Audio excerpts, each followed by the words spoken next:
By the 1940s, Walt Disney Studios' cartoon department was in full swing. Donald Duck, born in the 30s, remained one of the most popular cartoon stars in Hollywood.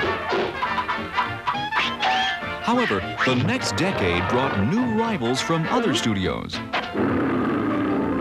Cartoons were changing. Movie audiences of the 40s demanded fast-paced situations and rollicking sight gags. Jack Hanna, veteran Disney animator, storyman, and director, remembers the period of transition for Disney. When Warner Brothers and MGM started out with Tom and Jerry and Bugs Bunny and their different characters, they started more on the premise of fast gags and a topper, and then that was it. We were trained more in the storyline to build a stronger story behind it.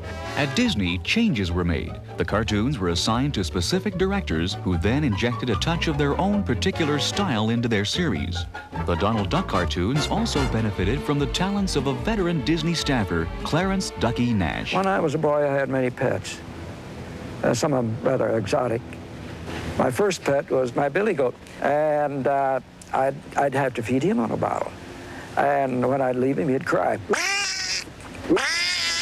you know, like that, and I started imitating him.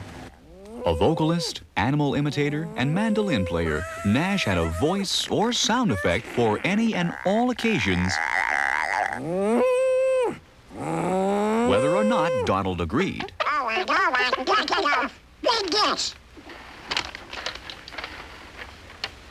Can't understand me. Me, you fathead. Oh, can't understand you. Must be that flat beak of yours. Can't mouth the words right. Why, you pigs and bread, you just don't like kicking it. Oh, yeah? Well, listen to this. Sure. Can't understand it myself. For 5 decades, from Donald's screen debut in 1934 until Nash's death in February of 1985, Ducky Nash was the one and only voice of Donald Duck. The legacy that remains is one of Disney's richest, over 150 cartoon shorts, as well as several full-length feature films. By the mid-40s, Hanna, Nash, and the Donald Duck team had created an unparalleled string of Donald Duck cartoons. Cartoons that became instant classics in depicting Donald's endless misadventures.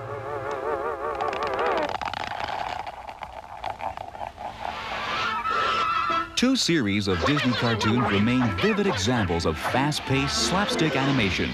The first starred Chip and Dale, a pair of mischievous chipmunks created by Hanna as the perfect foils for Donald. We were amazed at the appeal that they had. We knew we had an instant foil for the duck for a long time because there were so many locales that they could work in, either in a house or out in the woods gathering acorns or whatever. And so they were a real good series, and our storymen were especially ignited to be able to have these characters to work with.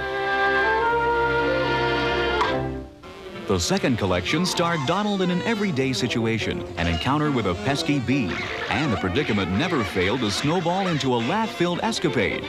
By the late 40s, Donald and his nemesis had developed into a popular screen team, with audiences eagerly anticipating the final showdown in each new adventure. Another small character was Spike the Bee.